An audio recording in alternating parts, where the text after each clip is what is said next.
আগামী 29শে জুলাই 2025 মঙ্গলবার শ্রাবণ মাসের নাগপঞ্চমী তিথি পালিত হবে।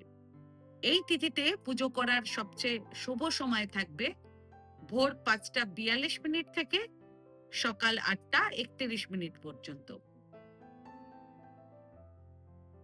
এবং বেলা 12:27 থেকে দুপুর 2:09 পর্যন্ত।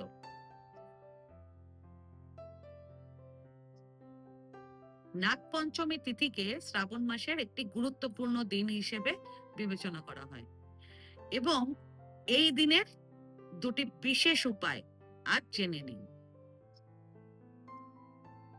যদি কোনো ব্যক্তির জন্মছকে বা জন্মকুণ্ডলিতে কালসর্প দোষ থাকে, তাহলে নাগপঞ্চমীর দিন প্রথমে বাজার থেকে একজোড়া রূপোর তৈরি সাপ কিনে এনে তাদেরকে পঞ্চ উপাচারে পুজো করবেন।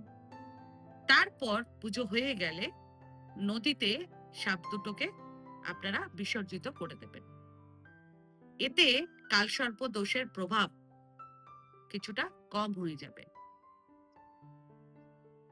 নাগপঞ্চমীর দিন বাড়িতে কিংবা মন্দিরে রুদ্রাভিষেক অতি অবশ্যই করবেন এবং শিবলিঙ্গে তামা কিংবা রূপোর তৈরি একজোড়া সাপ নিবেদন করবেন।